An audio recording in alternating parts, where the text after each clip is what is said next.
Hello friends, मैं अनिल कुमार स्वागत करता हूं अपने चैनल स्टडी विथ अनिल में। जैसा कि आप सब जानते हैं कि हाल ही में 64वीं बीपीएससी का रिजल्ट जारी कर दिया गया है। आपको बता दें कि 64वीं बीपीएससी में कुल 1454 अभ्यर्थी ऐसे हैं जो सफल घोषित हुए हैं। यहां से एक बिटिया के द्वारा जो है एक अच्छे पद को प्राप्त किया गया है। और आपको बता दें कि 469 यानी कि 469th रैंक हासिल करके ज़िले का नाम जो है रोशन किया गया है। आपको बता दें कि ये एक सफ़र जो है काफ़ी कठिन था, क्योंकि ये शिक्षक के पद पर होते हुए घर को भी देखना और शिक्षक के कार्यों को देखना, बहुत सारे कष्टप्रद स्थिति को आगे बढ़ते हुए जो है ये पद प्राप्त की हैं।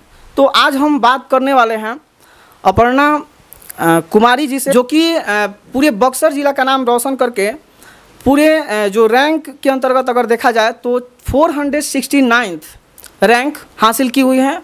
और अगर हम रेवेन्यू ऑफिसर के अंतर्गत देखें यानी कि राजस्व अधिकारी के अंतर्गत देखें तो 185 रैंक हासिल की है। तो जानते हैं कि आखिर इनकी क्या एक सफ़र थी, किस प्रकार से इन्होंने अपनी तैयारी को एक बेहतर रूप दिया और क्या बीच में समस्याएं आई, इन सभी मुद्दों पर हम चर्चा करने वाले हैं। तो आप बने रहिए अंत तक। सबसे पहले मैम को स्वागत करते हैं अपने चैनल में। नमस्कार, बहुत बहुत धन्यवाद आप लोगों का इस प्यार और सम्मान के लिए। मैम, एक सबसे महत्वपूर्ण प्रश्न ये है कि आप शिक्षक के पद पर थी, लेकिन शिक्षक के पद पर रहते हुए आप बीपीएससी के तरफ रुख मोड़ दी। आखिर इसके पीछे क्या कारण था?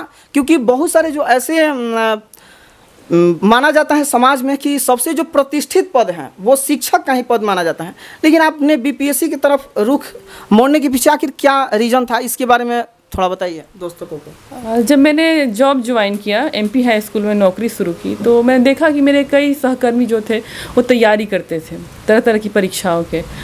तो मैंने भी सोचा कि मुझे भी तैयारी करनी चाहिए। बीच बीच में ऐसा महसूस होता था कि लोग कहते थे कि तुमसे नहीं हो पाएगा, तो मुझे इससे भी मोटिवेशन मिलती थी कि मैं क्यों ना करूं। मेरे अंदर जुनून जागता था और उनको देख करके मेरे अंदर जुनून जागा कि मुझे भी तैयारी करनी चाहिए और कोशिश करना चाहिए कि मैं भी आगे बढ़ूं और बीपीएससी जैसी परीक्षाओं को पास करके दिखाऊं। बिल्कुल, ये तो हर जो छात्राएं हैं या जो लड़कियां हैं उसके हर लड़कियों के मन में होता है कि अच्छे पद को प्राप्त करें, और इन्होंने जो कर दिखाया है इसको एक हकीकत में बदल चुकी हैं। तो एक सबसे महत्वपूर्ण है कि आपने जब पहली बार रिजल्ट अपना देखा तो कैसा महसूस हो रहा था उस समय? मैंने देखा, पहले तो शुरू की लिस्ट में मेरा नाम नहीं था, क्योंकि और मैंने आशा की थी कि मेरे रैंक इस बार अच्छे आने चाहिए। लेकिन जब मैंने 469वें रैंक पर देखा तो संतुष्टि हुई कि कम से कम मैं इस बार चयन से वंचित तो नहीं हुई हूँ। आगे और प्रयास करूँगी और इससे बेहतर जो रैंक है उसे हासिल करूँगी। बिल्कुल, एक सबसे महत्वपूर्ण प्रश्न ये है आपसे कि आज हम लोग देखते हैं कि समाज में बहुत सारी जो औरतें हैं या जो लड़कियां हैं, तो एक मिथक स्थिति ये बनी हुई है कि वो अपने एग्ज़ाम के प्रति एक तरह से सुचारू रूप से रहती हैं, लेकिन कई बार पारिवारिक स्थिति के कारण वो उलझकर वो छोड़ देती हैं। तो इसके लिए आप क्या एक तरह से सुझाव दे सकती हैं? समस्याएं सबके जीवन में आती हैं और उन समस्याओं से हारना नहीं चाहिए, बल्कि संघर्ष करके आगे बढ़ना चाहिए। मैंने अपने जीवन में अभी तक के अनुभव में यही सीखा है कि अगर आप परिस्थितियां कितनी भी विकट हो, आप अगर हारते नहीं हैं, उनको चुनौती के रूप में स्वीकार करते हैं, तो आप सफल हो जाएंगे। और अगर उन्हें समस्या समझते हैं तो हार जाएंगे। और उन्हें चुनौतियों को स्वीकार करना चाहिए, आगे बढ़ना चाहिए और जितने भी समय मिले, जितने भी सुविधाएं मिले, उनका सदुपयोग करना चाहिए। अब कुछ हम पॉइंट जो नोट किए हुए हैं उन पॉइंट्स पर आ रहे हैं, क्योंकि वो पॉइंट्स पर आकर और उसके बाद हम आगे बात करते हैं। सबसे एक पहला प्रश्न आगे है कि हाल ही में प्रकाशित 64वीं बीपीएससी में सफलता के लिस्ट में जब आपने देखा तो उस स्थिति में सबसे पहले अपनी खुशी को किससे जाहिर की? मैं ससुराल में थी और मैंने फ़ोन किया घर में, अपनी सबसे पहले बहन को और पापा को बताया। तो देखिए, आपने अगर लगातार जुड़े रहते हैं तो बहुत सारी ऐसी भी प्रश्न पूछेंगे जो हमेशा जो हैं आपके लिए लाभदायक हो सकते हैं। तो आगे आप बने रहिए लगातार। एक सबसे महत्वपूर्ण है कि आपने शिक्षक के पद पर कार्य की है, तो शिक्षक के पद पर रहते हुए अभी घर का काम करना और घर के काम करने के साथ साथ ये पढ़ाई जो कि बीपीएससी चूँकि बहुत बड़ा एग्ज़ाम है और इतना करना बहुत मुश्किल होता है, तो आपने कैसे इसको एक तरह से तैयारी किया? ये हमारे जो ऑडियंस हैं उनको दिनचर्या के बारे में बताइए कि आपकी दिनचर्या क्या थी? शुरू में तो मुझे काफ़ी संघर्ष करना पड़ता था कि शुरुआत जब मैंने जीरो से शुरू किया था, जॉब में आने के बाद एक लंबे टाइम के बाद से पढ़ाई शुरू किया, तो स्कूल जाने से पहले कुछ घर का काम निपटा के मैं स्कूल जाती, पीरियड्स अपने ख़त्म करती और ख़त्म करने के बाद स्कूल से ही पढ़ाई शुरू करती थी। पीटी के प्रिपरेशन तो स्कूल में ही हो जाते थे। घर आने के बाद 1-2 घंटा काम को देने के बाद मैं अपने कमरे में बैठकर पढ़ाई शुरू करती थी। धीरे धीरे घर में सबको दिखने लगा कि मेरे अंदर जुनून है, तो उन्होंने काफ़ी सहयोग किया। मेरी बहन, मेरी माँ, इन्होंने मुझे काम से, जिम्मेदारियों से मुक्त किया, जिससे मुझे बहुत आसानी हुई। और स्कूल में अगर देखें तो अपने टाइम मैनेजमेंट के आधार पर मैंने टाइम निकालना शुरू किया। जो भी टाइम मिलता मैं एक अलग कमरा में बैठ कर के या पेड़ के नीचे या कहीं भी पढ़ाई शुरू करती थी। इस तरह से मैंने टाइम मैनेजमेंट किया। बहुत बढ़िया। नेक्स्ट एक पॉइंट ये है कि बीपीएससी की तैयारी के लिए बहुत सारे जो बहनें हैं और जो बेटियां हैं वो एक तरह से तैयारी करना चाहती हैं, लेकिन उनको सबसे बड़ा एक मिथक स्थिति ये बनी हुई है कि वो कोचिंग को बेहतर मानती हैं या सेल्फ स्टडी को। ये दोनों में आखिर डिफरेंस क्या है? ये थोड़ा सा हमारे जो ऑडियंस है उनको बताइए कि आखिर सेल्फ स्टडी बेहतर है या कोचिंग बेहतर है? मेरे अनुसार सेल्फ स्टडी सबसे बेहतर है। आप अगर आकलन कर लें, अपना आकलन करके अपने आकलन के अनुसार तय करें कि मुझे क्या पढ़ना है, तो वो बेस्ट होता है। कोचिंग वाले आपको कुछ सिलेक्टेड देते हैं और जिसे आप पढ़ करके सोचते हैं कि मेरा चयन हो ही जाएगा, लेकिन ऐसा नहीं है। आपको अगर खुद से पढ़ते हैं, अपनी कमजोरियों का ईमानदारी पूर्वक आकलन करते हैं और उसको मजबूत करते हैं, तो इससे सफलता जो है आपको उसकी प्रतिशतता जो है बढ़ जाती है।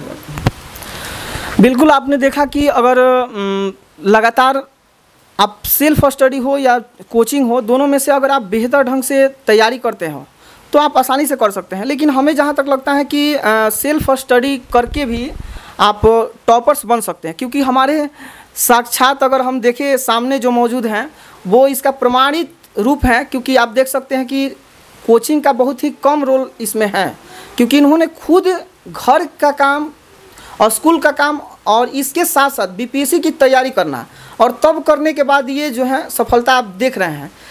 अब कुछ पॉइंट अगला है मैम कि बीपीएससी की तरफ रुझान का मुख्य कारण आपका क्या था? इसके बारे में मतलब कब से आपको ये महसूस हुआ कि हमें बीपीएससी जैसे परीक्षा को हमको क्लियर करना है या क्रैक करना है?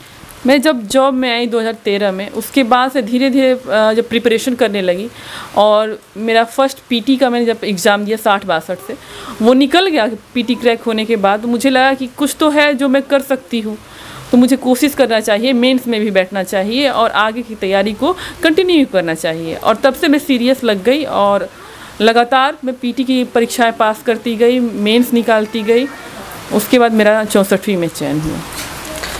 बिल्कुल, आप देख सकते हैं कि मैम जो है STET जो कि बिहार सरकार के द्वारा लगभग कुछ समय के बाद ही, इस समय तो लगातार बहुत दिन के बाद लिया जा रहा है, तो इनका 2013 में जब STET का एग्ज़ाम हुआ था तो उसमें चयन हुआ था। और चयन ऐसे वैसे स्कूल में नहीं हुआ था, एक बक्सर के बहुत ही सुदृढ़ और एक बेहतर स्कूल में चयन हुआ था, क्योंकि माना जाता है कि एक बक्सर का सम्मानित स्कूल है MP हाई स्कूल। तो उसमें इन्होंने शिक्षिका के रूप में हिंदी विषय से, हमें जहाँ तक लगता है कि हिंदी विषय से इन्होंने शिक्षण की प्रक्रिया जो है प्रारंभ की और उसके बाद इन्होंने लगातार उसी ध्येय को रखते हुए आगे बीपीएससी की तैयारी भी की। और आज आप देख रहे हैं हमारे सामने मौजूद हैं एक बहुत ही बड़े अधिकारी के रूप में बनकर। एक मैम सबसे महत्वपूर्ण प्रश्न ये है कि सबसे तो पहला ये है कि आपका मेंस में ऑप्शनल सब्जेक्ट क्या था? इसके बारे में चूँकि आप दर्शकों को बताइए। मेरा ऑप्शनल सब्जेक्ट श्रम एवं समाज कल्याण था, जिसके लिए मैंने प्रिपरेशन की 60-62 से ही मैंने उसे रखा और उसी में ही अभी तक मैं सफ़र कर रही हूँ और उसी से अभी उत्तीर्ण भी हुई हूँ। अच्छा, इसके पीछे एक रीज़न क्या था कि आपने LSW को विषय यानी चयनित की? इसके पीछे कुछ तो रीज़न ज़रूर होगा। मैंने देखा कि जो सीनियर्स थे, कुछ लोग जैसे हमारे सहकर्मी थे, उनसे सजेशन लिया। सबने कहा कि LSW का सिलेबस जो है वो काफ़ी आसान है, अभी आप पहली बार शुरुआत कर रही हैं और आपसे हैंडल हो जाएगा। उसमें कुछ ऐसी सी ये एक्ट हैं, कुछ योजनाएं हैं जो आगे भी आपको फ्यूचर में काम आएंगी। अगर आप अधिकारी बनते हैं तो उन योजनाओं को कैसे लागू किया जा सकता है, तो ये आपके लिए आगे भी अगर आप चयनित भी हो जाती हैं तो आपको लाभ देगा। और इसको देखते हुए मैंने LSW को ही चयन किया। बहुत बढ़िया। आगे एक प्रश्न और है कि चूँकि जो शुरुआती दौर से तैयारी में जुड़े हुए हैं तो उनका जैसे राइटिंग स्किल, चूँकि BPSC में PT तो अपना एक रोल प्ले करता ही है, लेकिन PT के साथ साथ जो मेंस है, मेंस में चूँकि राइटिंग स्किल बहुत इंपॉर्टेंट होता है, तो राइटिंग स्किल के लिए आपने क्या किया और किस प्रकार से अपनी तैयारी की, इसके बारे में थोड़ा सा सजेशन दीजिए। जब मैंने 60-62 मेंस दिया था, पहली बार दिया था, मुझे उस समय उतना अनुभव नहीं था, तो मैं जाती थी जैसे ग्रेजुएशन में लिखते हैं उस तरह से लिख के चली आती थी।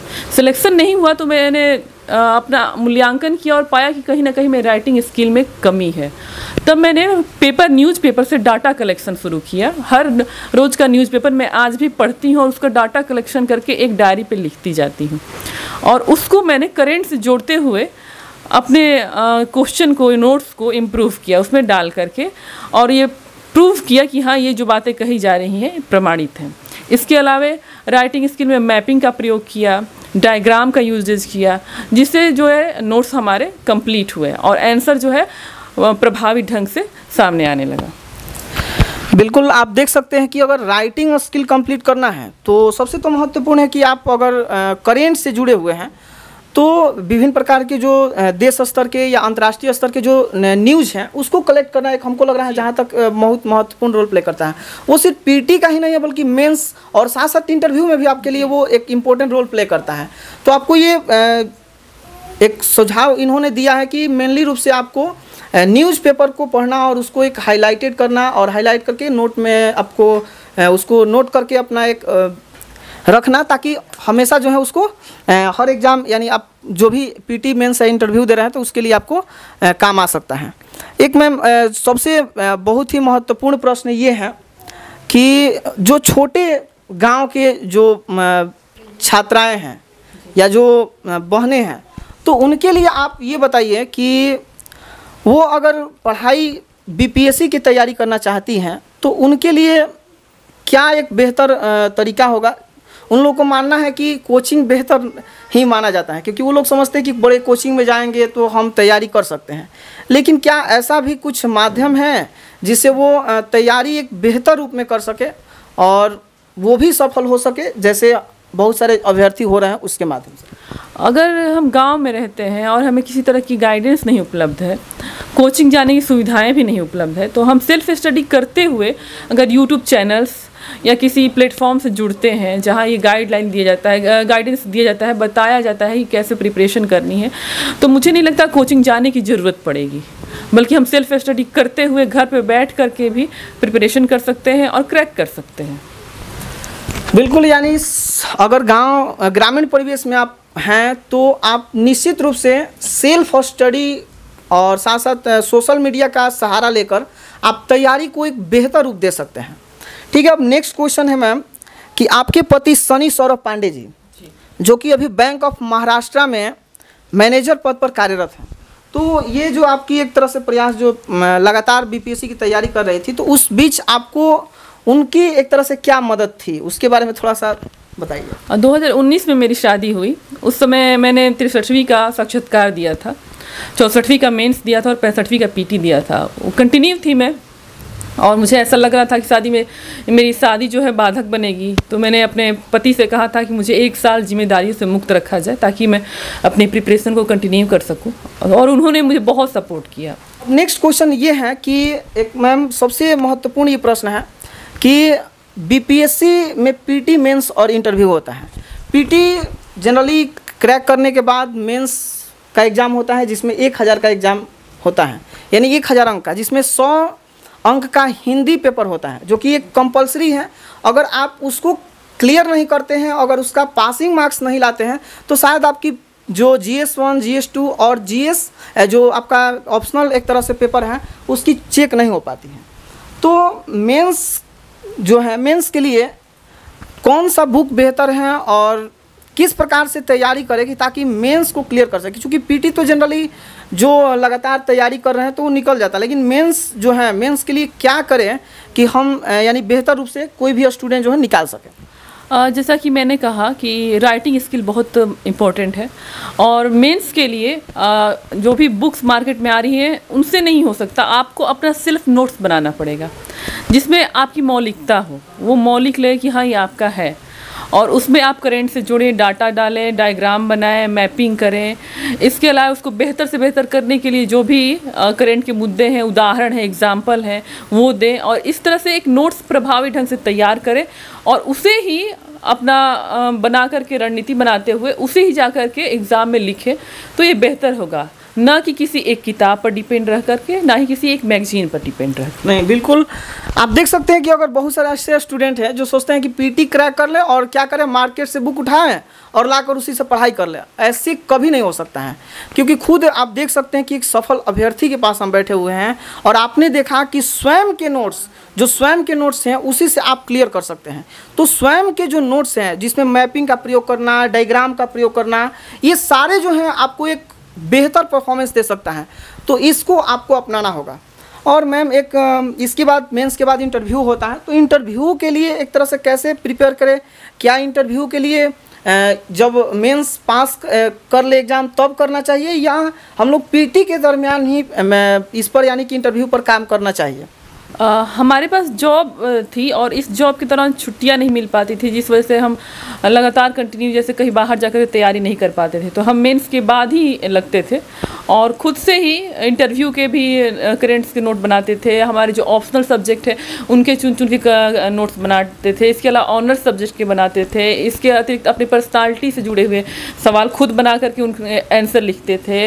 इसके अतिरिक्त आपके ज़िले के बारे में ऐसे कई सारे क्वेश्चन जो एराइज हो सकते थे खुद से एराइज करके उनको नोट्स करना, नोट्स करके बनाना और मॉक देने की कोशिश करना। अगर हमारे पास कोई प्लेटफार्म नहीं था तो हम कुछ ग्रुप बनाकर ऑनलाइन हो करके एक दूसरे से मॉक लेकर के देखते थे कि किसका बेहतर हो रहा है, कहाँ कमियां हैं, जो कमियां हैं उनको लिखते थे, फिर उसको दूर करने की कोशिश करते थे। इस तरह से इंटरव्यू की तैयारियाँ चलती थी और कभी अगर हमें छुट्टियाँ मिलती थी तो मैं पटना जाती थी, कोई एक क्लास वगैरह ज्वाइन करके मॉक दिया करती थी जिससे कि ये कंप्लीट आसानी से कंप्लीट हो जाए। हाँ, तो आपने देखा कि ये कोई ज़रूरी नहीं है कि अगर हम लगातार पीटी से हैं उसी समय से इंटरव्यू का तैयारी करें। खैर, जो बीपीएससी की तैयारी जो भी अभ्यर्थी करते हैं वो लगातार शुरू से एक मेन ध्येय होता है कि उन्हें किसी तरह तीनों एग्ज़ाम को क्लियर करना है, क्योंकि आप तीनों एग्ज़ाम को क्लियर करेंगे निश्चित रूप से तभी आप सफल हो सकते हैं।